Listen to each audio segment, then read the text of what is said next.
Assalamualaikum warahmatullahi wabarakatuh. Bismillah, alhamdulillah. Assalatu wassalamu ala rasulillah. Sayyidina wa maulana Muhammadin ibni Abdillah. La hawla wa la quwata illa billah. Amma ba'd. Para pemirsa yang budiman, pemirsa Muzawin Channel. Semoga bermanfaat apa yang kita tafakurkan ini. Ya nantinya apa yang kita tafakurkan ini ditanyakan kepada para kiai, para ulama yang lebih banyak ilmunya, yang soleh atau yang solihah, yang arifilah, yang berakhlak mulia. Semoga barokah. Rabbi shrah li sadri wa yassir li amri wahlul 'uqdatam min lisani yafqahu qawli. Allahumma inna nas'aluka ilman nafi'a wa rizqan thayyiban wa amalan mutaqabbala. Para pemirsa yang budiman, kalau kita tafakur untuk sukses hidup di dunia dan juga tentu saja sukses di akhirat. Sukses di akhirat berarti masuk surga. Perbanyak bersyukur. Keuntungan yang bersyukur itu untuk diri sendiri. Dan juga masyhur, siapa yang bersyukur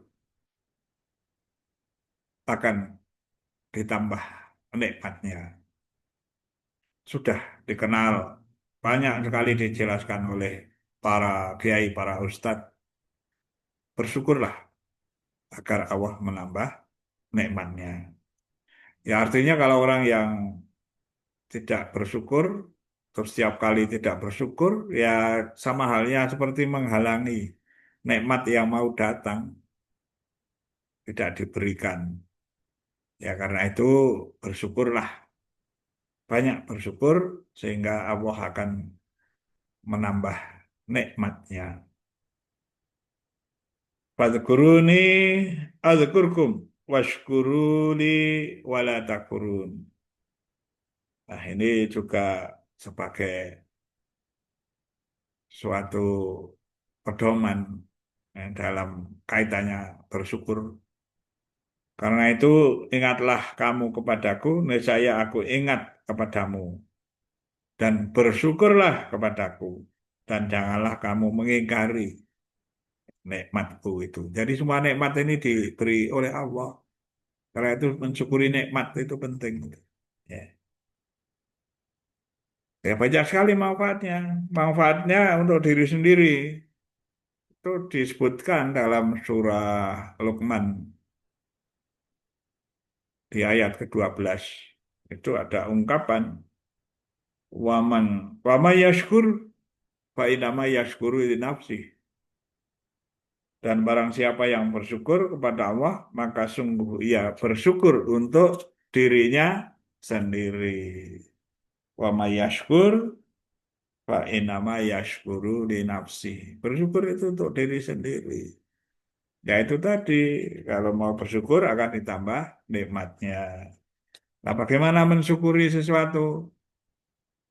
Ya utamanya bermula dari hati. Hati kita itu merasa syukur. Syukur itu kayak paling gampang itu merasa berterima kasih lah.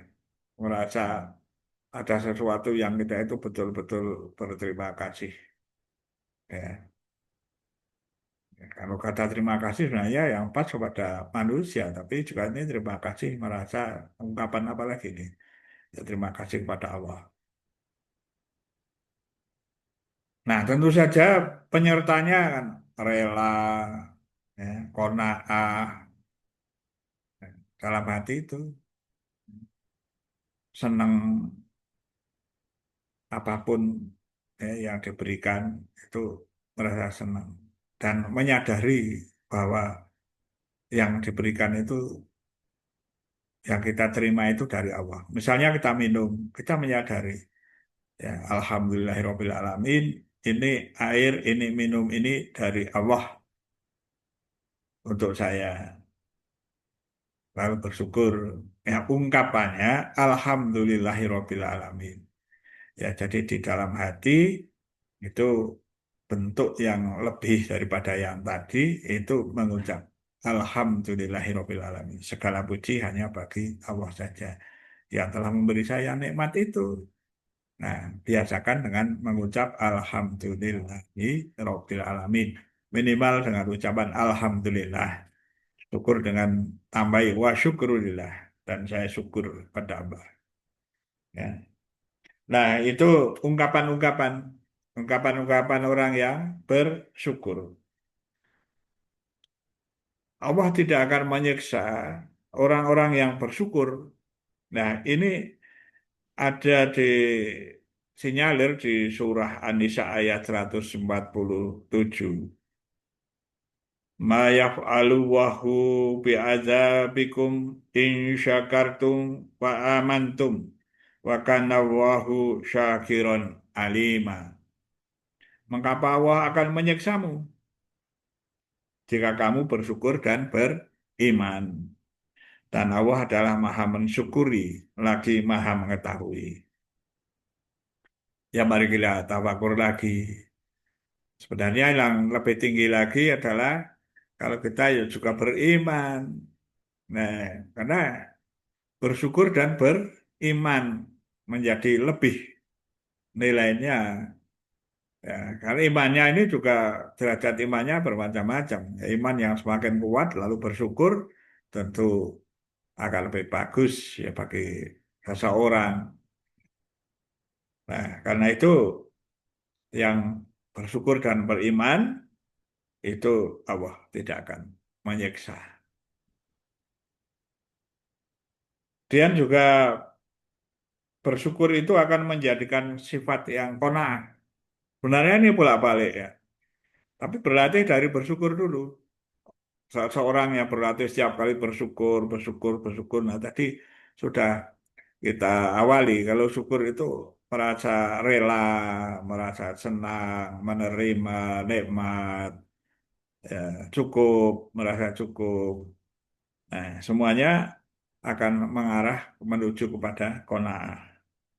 Orang yang selalu yang bersyukur itu kan akan melihat pada apa yang dimiliki, bukan yang orang lain memilikinya. Ya, sudah cukup dia merasa saya memiliki ini diberi oleh Allah, ya, cukup ya, menerima takdir dari Allah, menerima ketentuan dari Allah, ya, tidak melirik apa yang tidak dimiliki miliknya orang lain, ya, tidak iri, ya, itu lepas dari iri, ya, lepas dari benci, ya, perasaan cukup, ya, perasaan cukup dalam hidupnya itu qanaah, ya. Maka bersyukur itu mengantarkan seseorang menjadi qanaah. Yang memang sebaliknya juga qanaah itu ya artinya bisa kita prediksi sebagai orang yang ahli bersyukur. Tetapi untuk menuju qanaah itu latihnya bagi kita ya latihan bersyukur, bersyukur, bersyukur supaya kita merasa cukup dalam hidupnya hanya cukup merasa diberi oleh Allah itu. Qanaah adalah jalan seseorang untuk juga bersyukur. Ya, itu. Tanpa qanaah seorang akan terus melihat ke atas. Ya, itu tadi yang saya katakan sebaliknya. Melihat yang lebih tinggi, miliknya orang lain, dilihat. Ya, maka tidak akan puas karena ingin seperti temannya, ingin seperti ini. Gitu. Itu tidak qanaah itu. Tidak pernah bersyukur. Itu. Tidak masuk dalam kategori orang-orang yang bersyukur. Kemudian juga orang yang bersyukur itu akan memperoleh ridho dari Allah. Ya, memperoleh ridho. Hadis dari Rasulullah Nabi Muhammad SAW. Ya, ini riwayat Muslim. Rasulullah bersabda, sesungguhnya Allah meridhoi seseorang hamba yang apabila makan suatu makanan, ia memujinya. Dan apabila minum minuman, ia memujinya. Jadi, ridho. Ridho terhadap apa yang dimakan itu. Meridhoi karena dia bersyukur. Kalau makan memujinya. Alhamdulillahirabbil alamin. Juga minum. Alhamdulillahirabbil alamin. Jadi, merasa tahu itu dari Allah. Ya, dari Allah. Maka orang-orang itu akan menjadi ridho. Juga ada di surat Az-Zumar ayat 7 itu, wa in tashkuru yardahu lakum. Jika kamu bersyukur, niscaya Allah meridhoi kamu. Jadi memperoleh ridho dari Allah. Kalau bersyukur, Allah ridho. Lalu juga akan memperoleh kebaikan dalam masalah-masalahnya. Rasulullah SAW bersabda, ini juga riwayat Muslim, sungguh menakjubkan perkara orang beriman. Nah, ini kuncinya beriman dulu. Sungguh menakjubkan perkara orang yang beriman. Seluruh perkaranya adalah baik. Jika mendapat kesenangan, ia bersyukur. Maka itu baik baginya. Jika tertimpa kesusahan, ia bersabar. Maka itu baik baginya. Nah, kalau banyak bersyukur dan bersabar. Kalau kena musibah mengucap inna lillahi wa inna ilaihi rojiun. Sungguh takjub, mentakjubkan orang mukmin itu. Nah, Rasulullah menyanjung itu. Sungguh menakjubkan perkara orang yang beriman. Ya, kalau dilihat perkaranya itu baik semuanya. Ada dua hal. Kalau dapat kesenangan, bersyukur. Kalau dapat kesusahan, bersabar. Innallaha ma'as sabirin. Allah bersama orang-orang yang bersabar.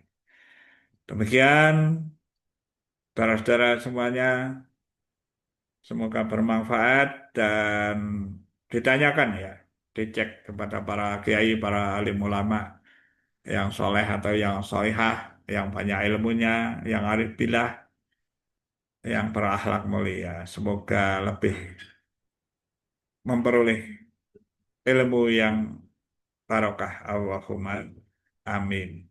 Kalau ada salah saya mohon maaf yang sebesar-besarnya. Wallahul muwaffiq ila aqwamit thoriq. Assalamualaikum warahmatullahi wabarakatuh.